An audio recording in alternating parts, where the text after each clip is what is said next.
All right. Good morning, everyone. I hope you're waking up. It's good to be here. I put together maybe 6 or 7 slides and give a little bit of an idea of how we see, at least from my point of view, IB at Oracle, what we're doing, and how we see that with our customers. The real authority sits in the back, Sumanta. He knows the IB stuff in and out. I'm not that much of an expert, but I'll give my view. I'm responsible for Oracle Linux and Oracle VM and a whole bunch of other virtualization products at Oracle. So, the previous speaker, a lot of the stuff he mentioned, I'll probably touch on as well. So it's probably a recurring theme. So kind of give you an idea of what we're doing and also some suggestions that we have for IB in general to work. So first of all, obviously everyone here knows IB very well, but when we talk to customers in general, and we're with Oracle as a company, we talk to the generic system administrator, the standard data center people, right? And we have huge deployments everywhere. And in general, IB there is either not known. People say, well, I've heard about the word, but I don't really know what it is, what it stands for, what it does.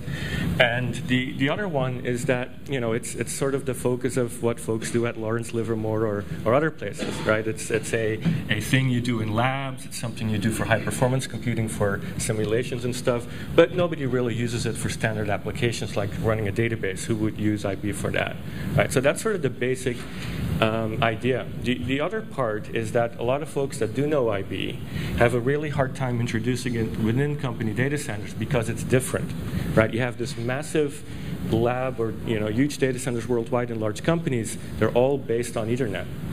And to introduce another technology is very difficult to do because you don't have the knowledge in-house. People are not trained on IB.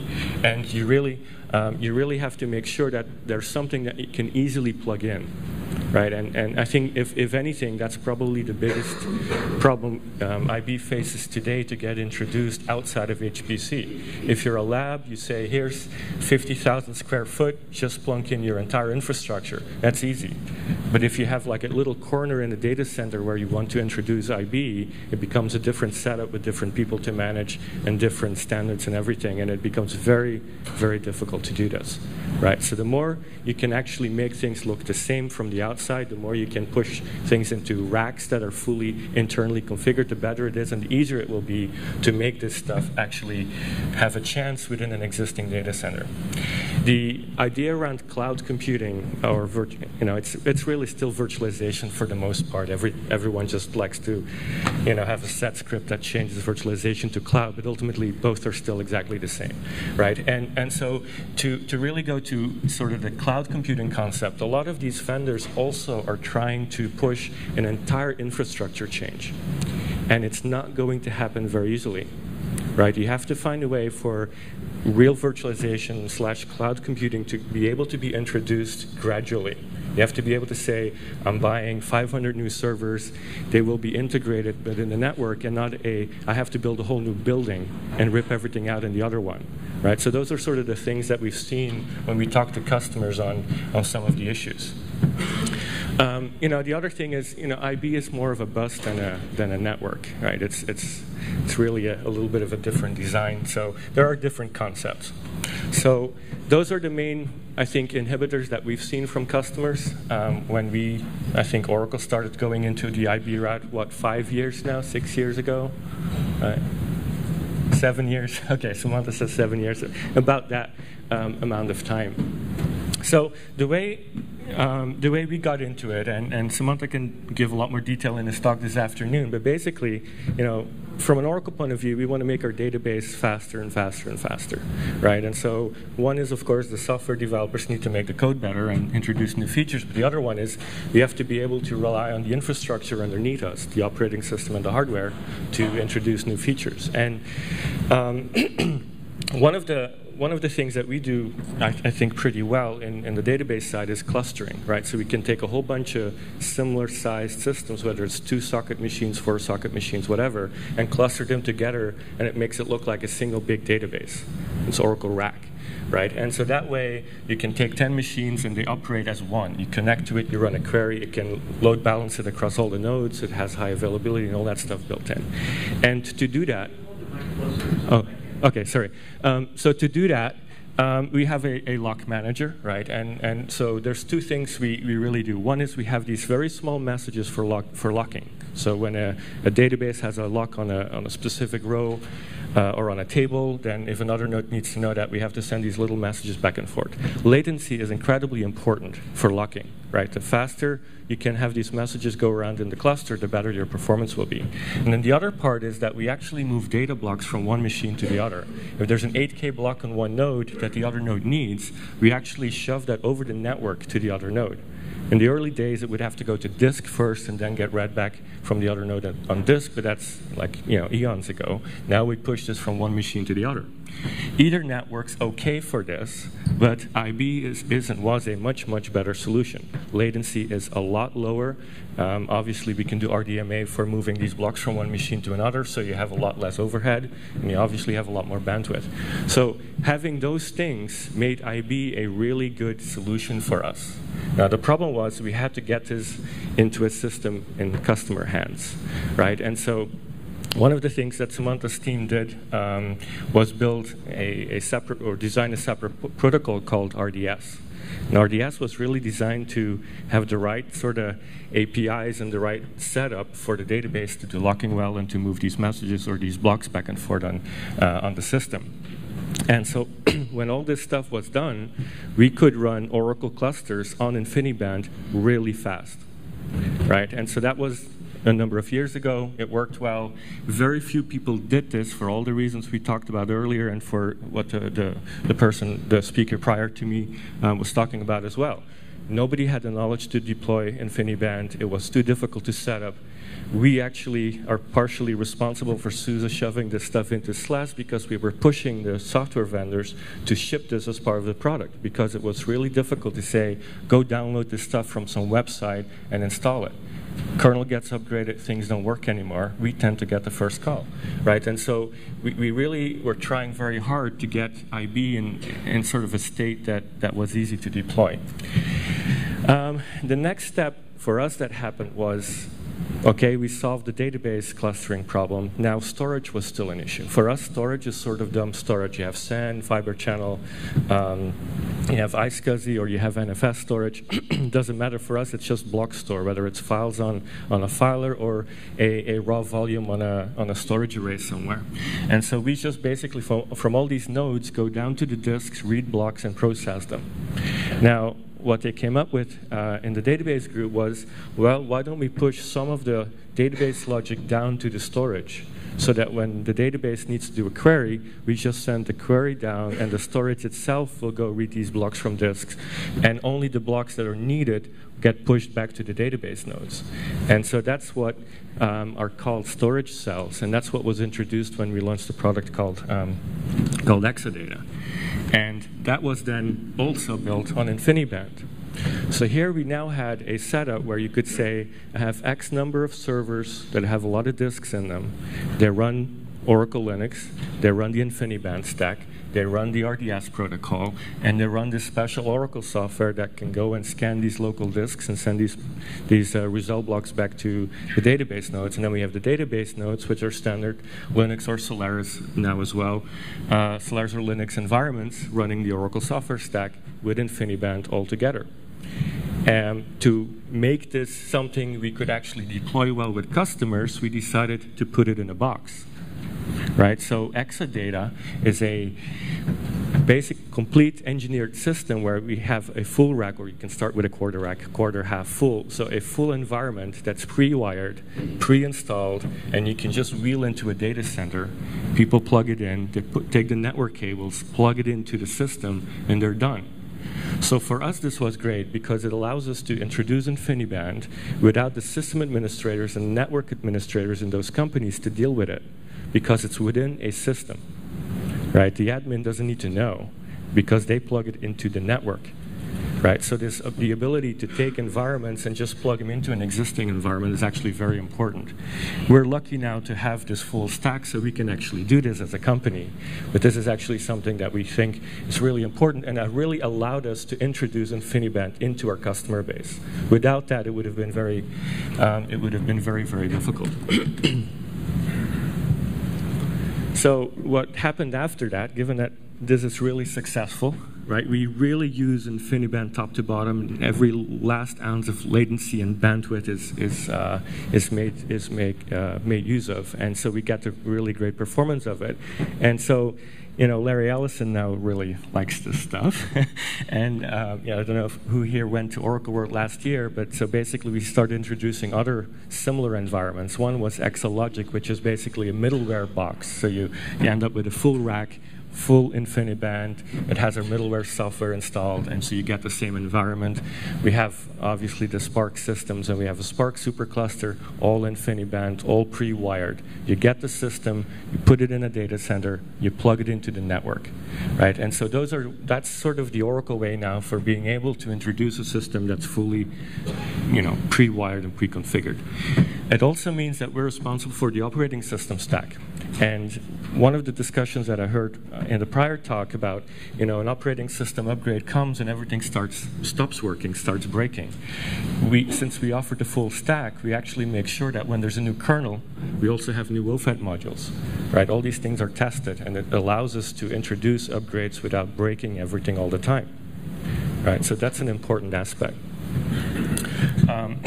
One of the cool things with Exalogic and Exadata is you now have this, you know, I kind of imagine you have a big pipe coming out of that database cluster, and you take that cable and you shove it into the Exalogic machine, which is a middleware box, and you have this interconnected InfiniBand fabric within two racks. So you say, here's my database rack, here's my middleware rack, I have my InfiniBand connection between the two, and I have my Ethernet coming into the Exalogic box for my browsers and my other applications that need to access the applications to have, you know, standard network protocols to get into the box. Right, so we solved that problem now for two environments, database and middleware. And the Ethernet really stops at that level. It's been really successful for us. It's been great for us for introducing this into our customer space without having them to rip out the entire environment. Some of the, I guess, concerns that we have, and also some of the work that we do around InfiniBand going forward. The first one is focused around virtualization, and you know, obviously that nowadays also means cloud, right? It's pretty much synonymous. InfiniBand in such a world is very difficult. It's very easy to install this on a single bare metal server and have that server talk to another one. But when you introduce virtual machines running on top of it that each need their own network stack in the guest, and you need to be able to move these VMs from one system to the other, it becomes a lot more difficult, right? In a fluid virtualization environment, you're running, you know, X number of virtual machines on one machine. Then the load of that server becomes too big, so you have to be able to dynamically move these VMs to another environment within the larger setup. And so there are a number of ways to do this. One thing that we are implementing within our own stack is, using SRIOV for InfiniBand, so that we can pass the entire virtual function into the guest. And then we load the InfiniBand stack inside the VM. It's pre-configured, and you know, that gives us great performance. It allows us to create multiple VMs on a single machine, but it does not allow us to migrate these VMs from one system to another, because with SRIOV you have attached to local PCI devices, and they will be different on a different environment. So SRIOV, great for performance. An easy way to get InfiniBand in the guest, but it has the drawback of not being able to have that fluid environment. Then, there's things like Ethernet over IB. If we would be able to create multiple MAC addresses, or allow UIB to support multiple MAC addresses, so that we can create a bridge in the management domain, have multiple virtual machines running, and the VM itself at that point would be like any other VM on Ethernet setups. The VM sees a virtual Ethernet device in the guest. It's a standard operating system to be installed. You don't need to load InfiniBand drivers, which are very complex to do, and you end up multiplying that difficulty of, you have /11, you upgrade it inside your VM, you would also have to upgrade the InfiniBand stack, right? And you end up with the same problem. So you don't want to go there. So the virtual machines, we have to do as much as possible to take InfiniBand out of that. Do it at the hypervisor level, do it in the management domain, and provide a very fast, efficient way of communicating into the VM, where a standard operating system with standard Ethernet and virtual disk drivers can keep working. So that's really the model that we're trying to achieve. Now, there's one way of doing this is to create a driver, even though it still would introduce a device driver, is to create a driver that can pass a queue pair down or up into the guest and have a way for instance, the Oracle database to just directly access the queue pairs itself, instead of having to load an entire InfiniBand stack. Just keep it very small. That's one way that we're looking at. The other one is in the multi-MAC EOIB or Paravert EOIB, where it's just Ethernet passing, or virtual Ethernet passed up to the other stack. But these are things that are not uniform across all the vendors of InfiniBand hardware, switches, and all that stuff, right? And it's a topic that really needs to be solved across the entire InfiniBand environment. I think this is really important. If we want to make virtualization / cloud computing work with InfiniBand as a base, these are things that need to be addressed across all the vendors, because we need something that will work, whether it's vendor A, vendor B, switch A, B, C. We all need to have sort of a standard way of doing this. And currently, I haven't seen any good sort of generic effort on solving this kind of problem. And going forward in the next few years, I think, at least from my point of view and where we're going with the next level of introducing InfiniBand at Oracle, whether it's on the database side or the middleware side, is to virtualize stuff. Right? We need to be able to run in a virtual world, and this needs to be really solved. So I think for me, that's the main issue we all have to address. Secondly is, it comes back to being able to introduce InfiniBand in an Ethernet world. And to do that, you really have to make sure that there is easy integration and interoperability. There are many protocols, you can say, I can run IP over IB, or I can use EOIB on my physical server. There are many issues between having that bridge from InfiniBand over into an Ethernet world. And there needs to be a better effort, again, across all the vendors. Not one vendor has a solution, the other vendor is incompatible with that.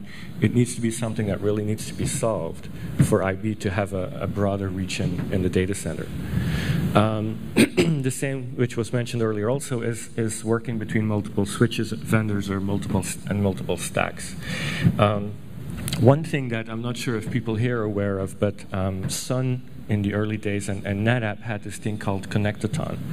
And I think it's twice annual, it's once or twice a year, where all these NFS vendors come together and they test their stacks together. NFS clients, NFS servers, it'll be NetApp and EMC and Oracle and whoever else, and they all try to make sure that their products work together.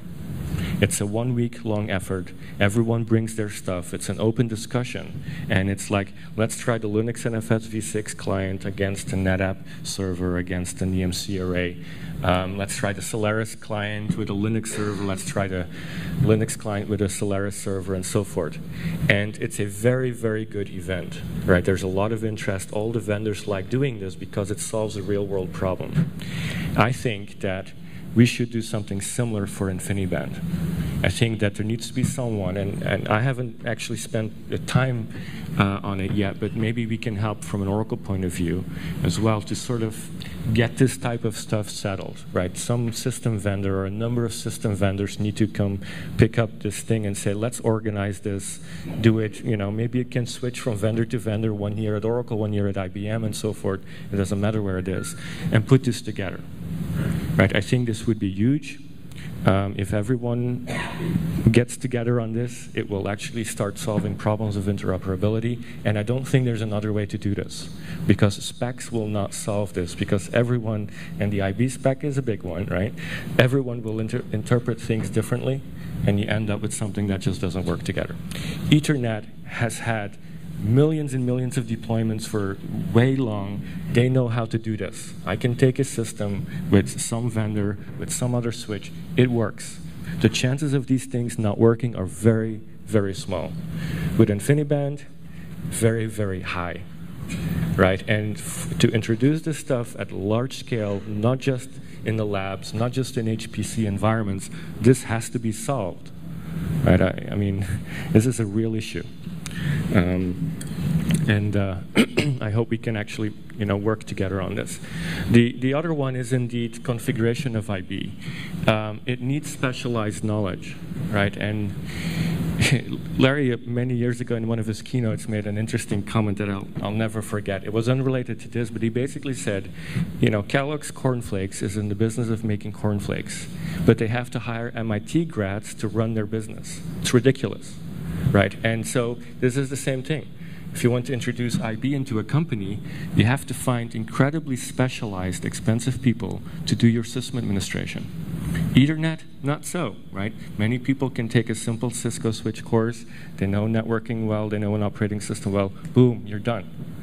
Right, so you have to find a way to make this stuff a lot easier to deploy, so that it's easier for people to pick it up, so that companies can hire folks that are not super expensive and widely available.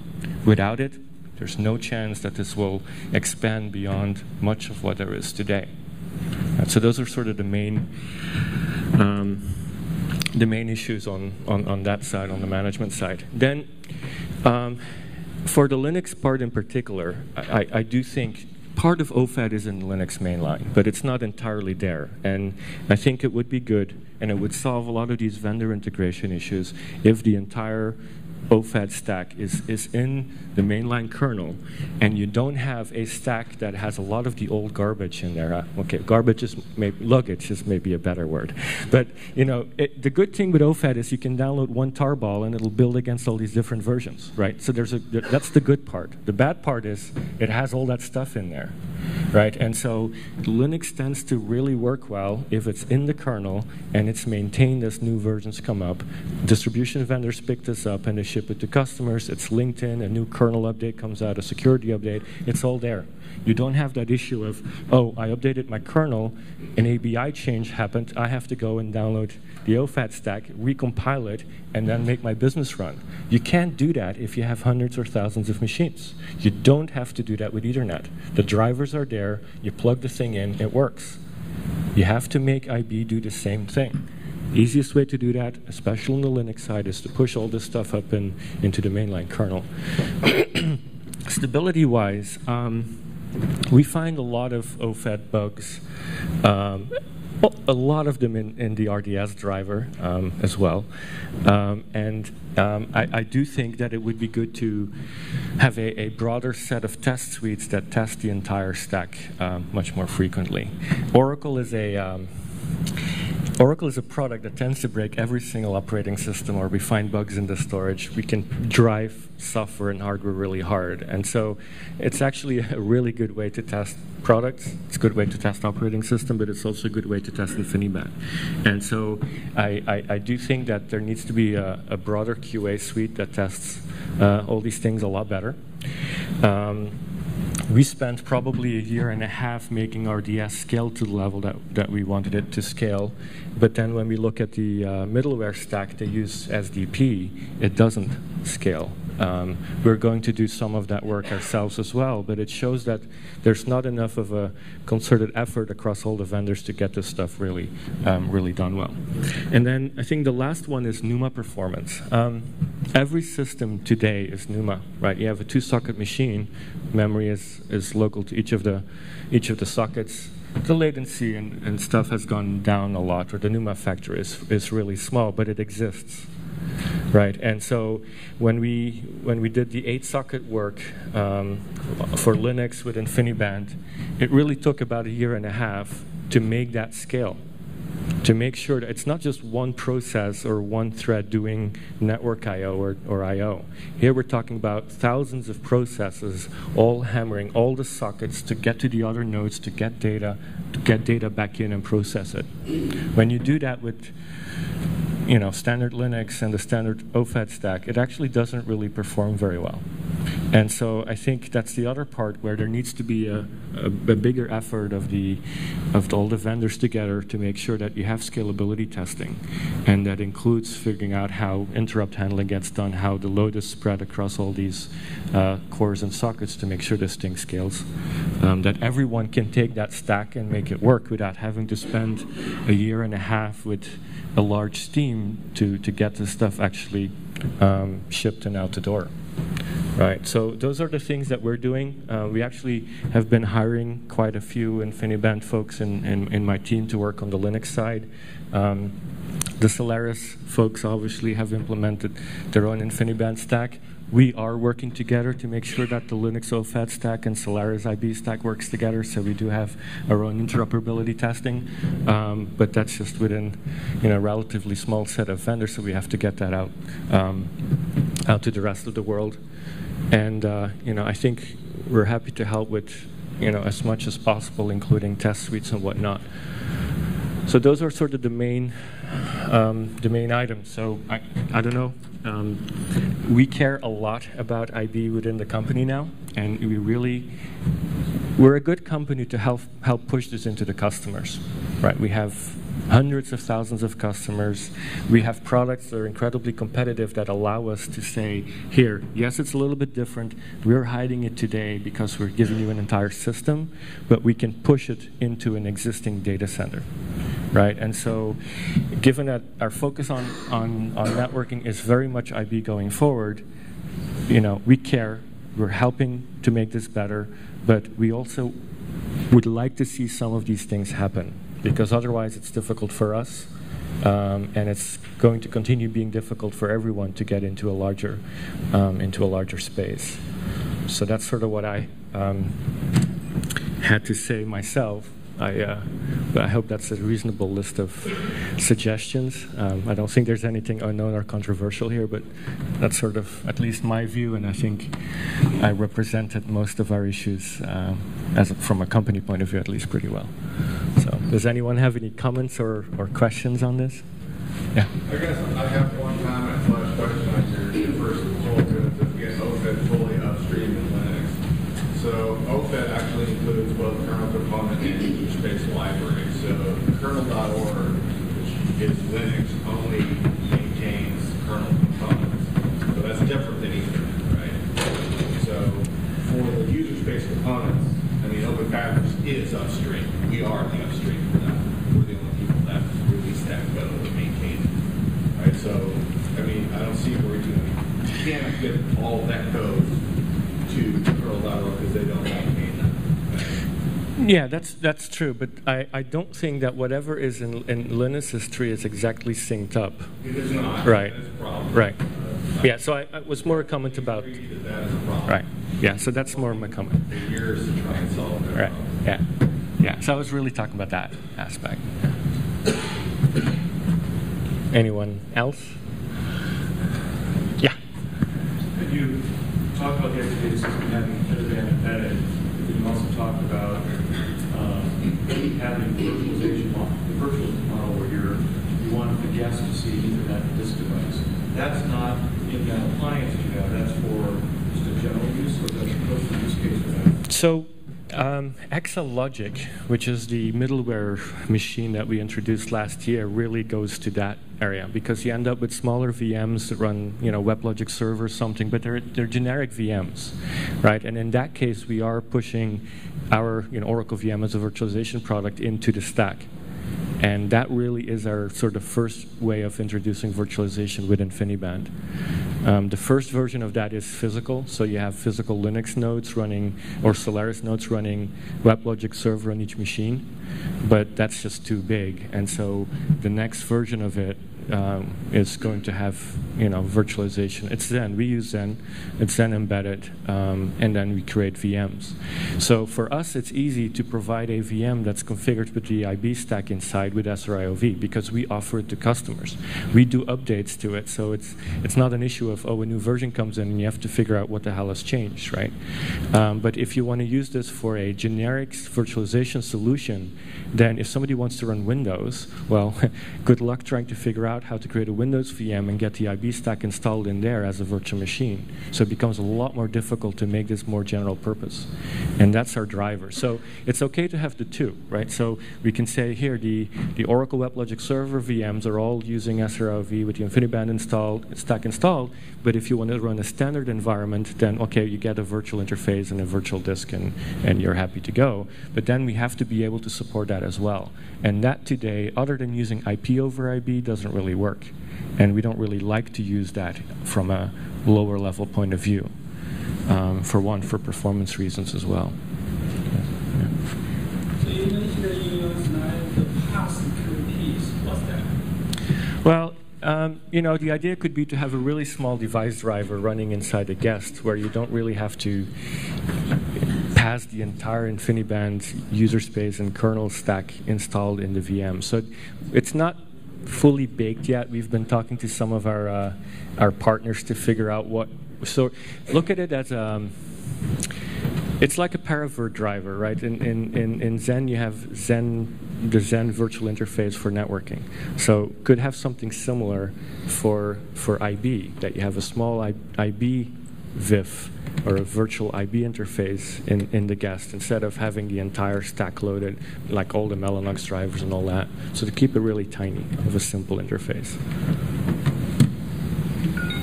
All right, can we get a round of applause for Wim? Thank you very much, Wim.